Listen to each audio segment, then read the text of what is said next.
Morning guys, how are you doing? It's another experience video today, this time however on the Corvette Grand Sport Collector Edition. This is owned by a good friend of mine called Archie Hamilton. All the links will be down below to his YouTube channel so you can see a bunch more of videos with this car. But as the usual experience videos, we're going to start off by showing you around the car, then showing you the engine, giving you all the stats, moving on to the interior, and then Archie's very kindly going to let me drive it with him in the passenger seat later so you'll be able to see both of us. But let's kick it off first of all with how this car looks. Now, typical American car, huge long hood, and you're basically sat on the back wheels round back, but it is an absolutely stunning car in this grey colour. Now then, the collector edition does mean that you get these sort of stripes on the side and a blue interior, which will show you. Now the Grand Sport is effectively a detuned Corvette Z06 where they've taken the supercharger out to improve reliability and also give you this slightly more attractive pack if you don't want a super hardcore,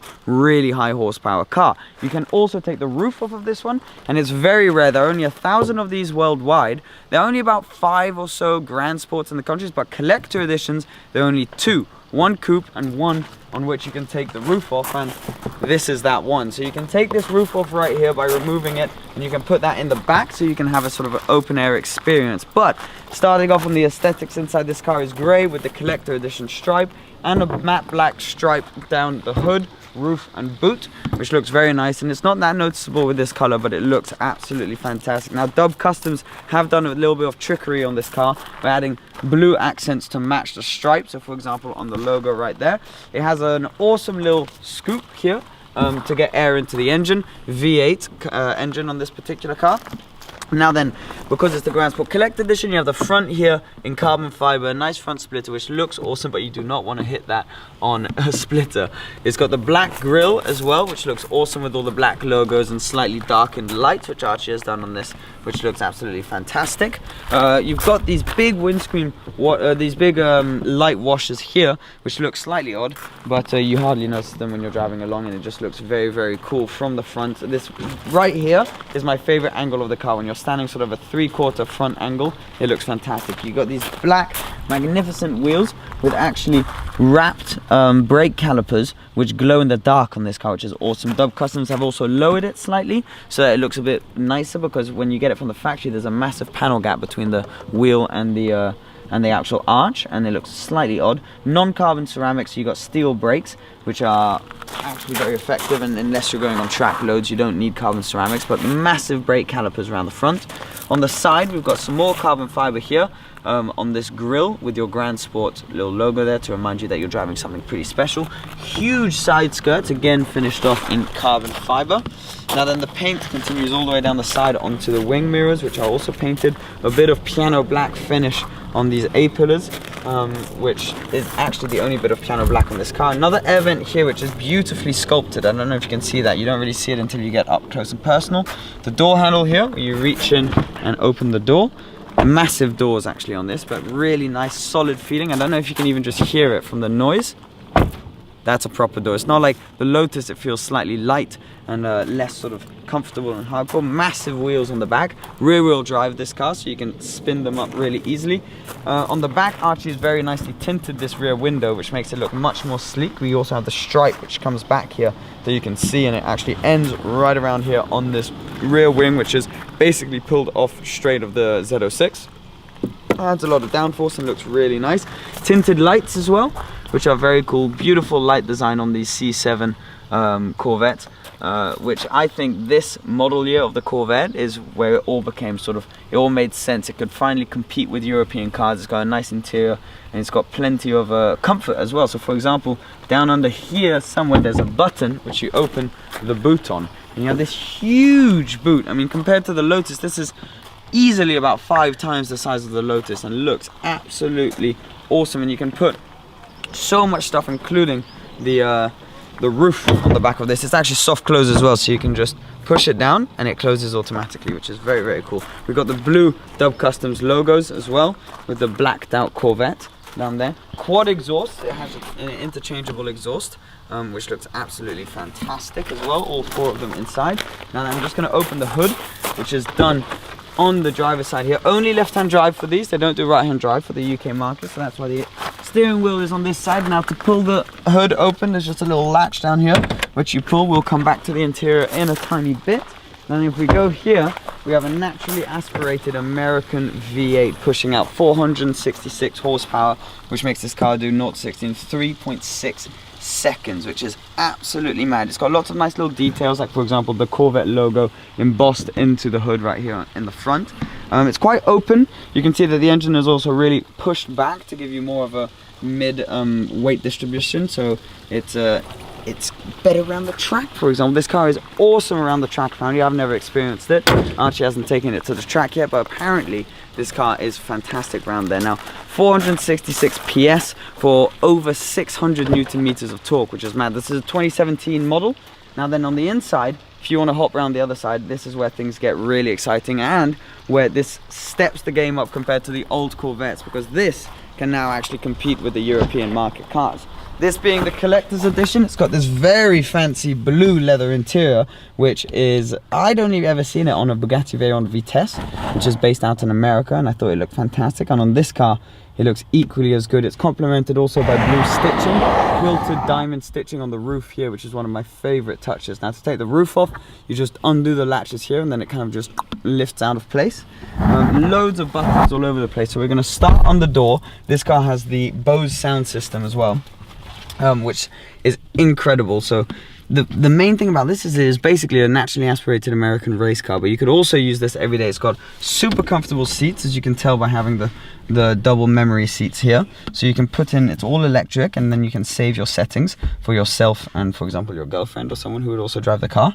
You got your Bose sound system, your window controls, and then all of the side view mirror controls, info for your screen, and all of that, which I'll show you once I've started the car up on the key right here, which is like a little card key and really nice. You can open the boot, you can do the horn, you can actually start the engine and then do lock and unlock from the engine here. Little key engine, very, very nice. Now then, if we move on to the center console, this is an 8-speed automatic gearbox, which you can control through the plus and minus paddles on the steering wheel as well, which actually feel a bit plasticky. That they could have improved on and put some metal proper paddles, because they're not the nicest feeling paddles. But you have a full Alcantara steering wheel, which is absolutely lovely, with the Grand Sport in carbon fiber down here, reminding you once again that you're in something special. The blue logo as well. Obviously you've got all of your windscreen and indicator stalks on the back, and then we'll come to the dashboard in a tiny bit once we started the car. Let's move first onto this area. You got your engine start stop button, so foot on the brake, and all you do is you press that and the V8 fires into life. Gives this car a little bit of a shake as well, which is absolutely lovely. Here we have this awesome screen, which is also which is not touchscreen. I thought it was touchscreen. I was told it was touchscreen, but it isn't. It's all controlled by this knob right here. You got your radio controls and then all of your different controls, so you can put the screen up and down. You got a little cubby behind it and a little USB input there. It's very cool that you can be able to do that, because that's where you could hide things you don't want people to find necessarily. You could just put, for example, your wallet or anything like that, and no one would ever think of checking. You've got very nicely sort of embossed into the carbon fiber here, these climate control buttons, which are absolutely awesome. I'm just going to switch the volume down. Radio, media, and home, and obviously front and back shortcut buttons here for the screen. Then you come down here, you got all your climate controls. You've got heated and ventilated seats, 3-way, which is very cool. Collector edition, your number, this is 444, which is actually a very cool number to have. Out of 1,000, as I mentioned earlier, but you got that little plaque, and so they're actually numbered. They're not like Ferraris or anything like that, which don't even have a number. Down here, you got your little 12 volt power output. Obviously, your gear selection, so you can put it in manual mode, drive, neutral, R, and park. Then what else do we have? We have here all of your drive select modes, so you can go from economy, tour, sport, track. So those are your 4 modes, and then weather, obviously snow and wet. So you get your 5 driving modes. Also traction control button down here, which you just hold once and it goes down. So it's pretty easy, you just press that and everything's off and you can properly get this thing sideways. And your electric park brake. Then a little bit of storage areas down here. The glove box, which is very, very shallow actually, and you have 2 USB keys, key input, and another 12 volt outlet. Now, oops, sorry, just hitting the camera. These seats are very cool. You've got carbon fiber. I mean, there's carbon everywhere. You've got the embossed shape of the car on the headrest. They're finished in the blue leather as well, with Alcantara, with the little holes for the ventilated and heated seats as well in the middle in black. Super comfortable. They hold you in really nicely. They're adjustable, so you can adjust them to exactly how you want it. And what's very cool in this car is everything is sort of pointed towards the driver. So everything is slightly angled towards the driver, so you can see everything properly. It's a really, really nice finish. And you've even got another little aircon control there for the passenger, which is awesome. Round back, just straight onto the boot. There are more speakers, and the rear visibility is actually surprisingly good. It's a very slanted window where you can see out of it really nicely. Now then, this is when things get super serious. Over here, actually up here as well, you've got your rear view mirror with all sorts of little buttons, your SOS, and a few little displays, which is pretty cool. You don't see that on many cars. And then obviously your mirrors finished in Alcantara as well, with their little light in them. Pretty awesome. And more latches that you need to take off for the roof. Much easier roof to take off than in the Lotus. Now then, around front here, you've got your speedo, which is finished off in both miles an hour and kilometers, so they're adjustable, so you can see if ever you go to Europe, take this car to Europe, you know what kind of speed you're doing. So that's all analog here for the fuel as well, and your oil temps and everything like that.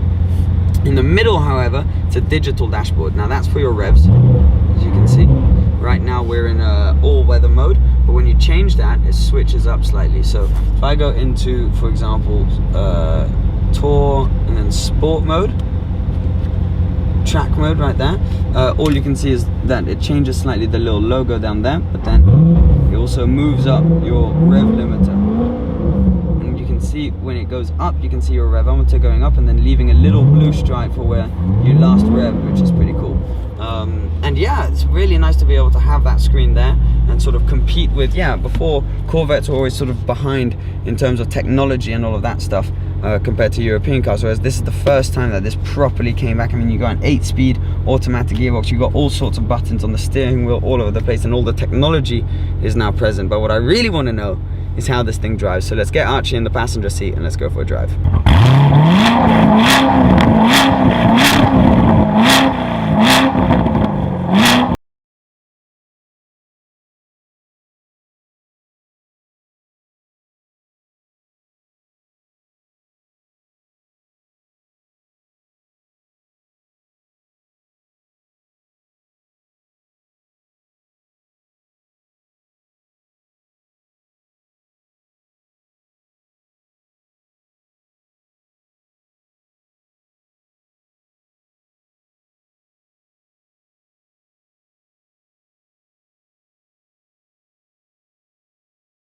The channel, thank you for letting me have a go in your awesome Corvette. No worries, man. Grand Sport Collector Edition. Yeah, you've got it. So I'm going to whack it into manual mode. As I just go down here, right? Yep, you just go down. So now it's on the paddles. Yeah, it's got an awesome head-up display, mate. Yeah, I know. I can't really get that. You can't really get it across on camera.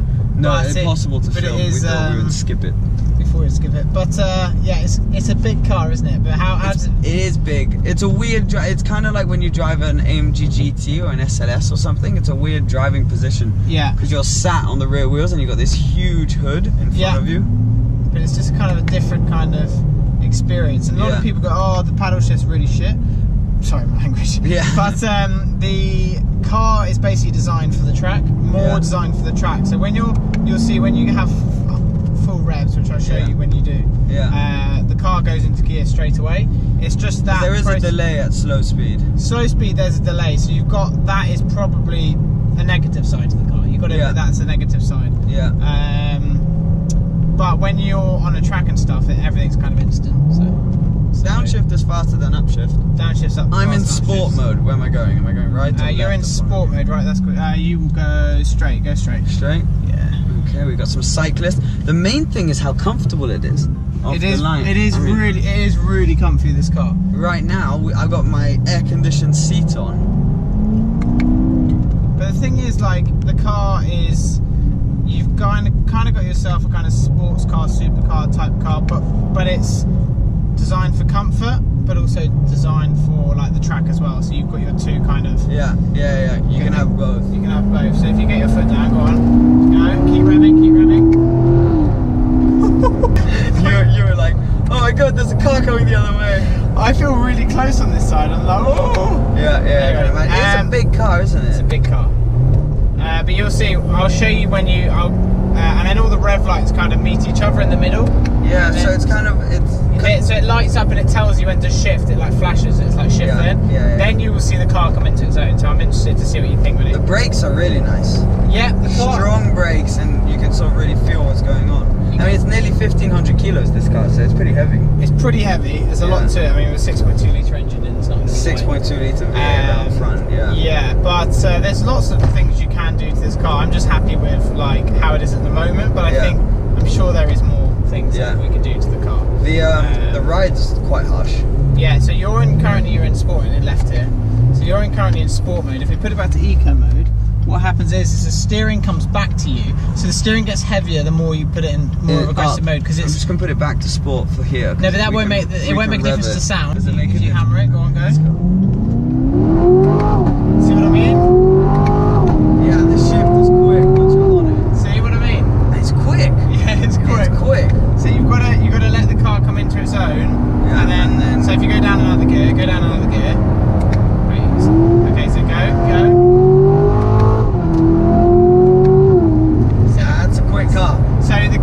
Do you see what I mean? And people don't really understand that. So it's progressive, the gear shift, isn't it?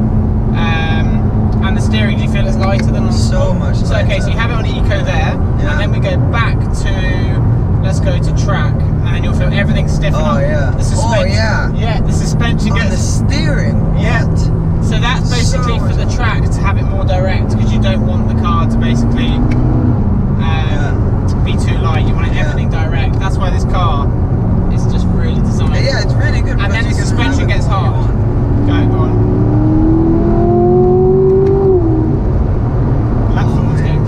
That Ford's going quickly.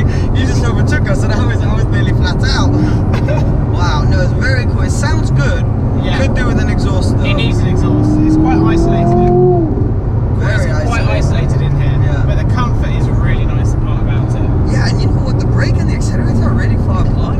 I don't know if that's coming from a Lotus where they're glued to each other, the same. but it feels like a big distance to get left to. Yeah, they are quite far apart, but I think it's just something you just kind of get used to. You're in track, so the suspension is really harsh in track. Yeah, it's like riding on a skateboard. Go. And second. Keep going. Oh, you got cool shift lights as well. So that's the shift lights. Yeah. So you can feel the back end trying to come out as well. All that, but same with the Lotus, you got that on semi-slicks. This is on semi-slicks, but you can get more to this car. You can get the car on with ceramics, semi-cut slicks. Obviously, in England, I'm never going to be using that, so that wasn't an option I chose. But it just go. It just takes off, doesn't it? Yeah, it's just got so much torque. And 623 Newton meters of torque. Very precise. Yeah. But round the track, mate, it is just mate, I can imagine. So impressive. It's mental. What are your first thoughts? Well, I was going to say, so what I feel driving this is it feels very American. Yeah, does it? Yeah. In the way that it's like that noise, the shifting is maybe not quite as quick as another car. As an English car, yeah. Yeah, but the steering is pretty harsh. Shall we keep going, right? Yeah, keep going. The steering is really nice. How adjustable it is. Yeah. Because you can really sort of adjust it to whatever you're feeling. Yeah. So that's really nice. It's quick, but it's not like it's I guess because it's heavier, and the Lotus, when you accelerate, it's really boom, like it kicks you the back. Lotus is quicker.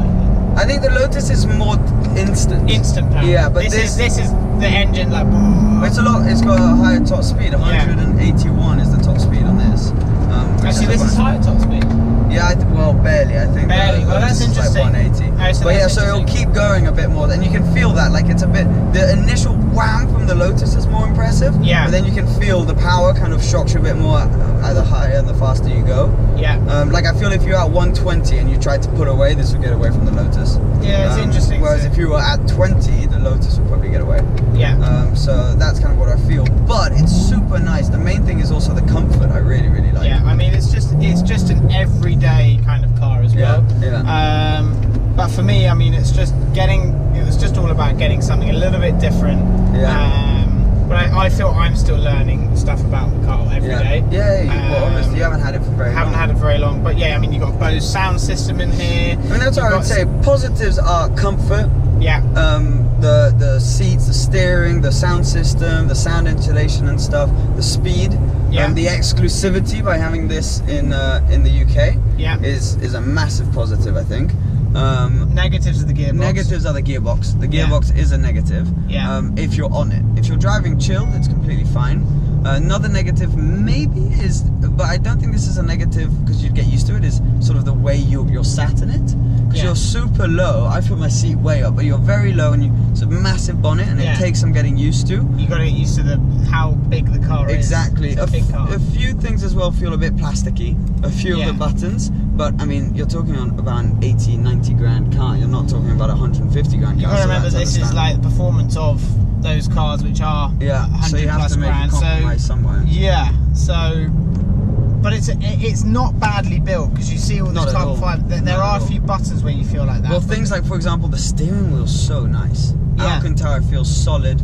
You got carbon in it and all that stuff. No, it's really, really nice. But I think there's obviously pros and cons to every car, and I think I mean, I personally think for an American car, I think it's pretty well built. Oh, very well built. And I think they've gone up. I think they've gone up over the last years and how Corvette have been making especially cars. Between the C6 and the C7. Oh, massive! And the look of it, you're getting looks of a car like a Ferrari sort of F12.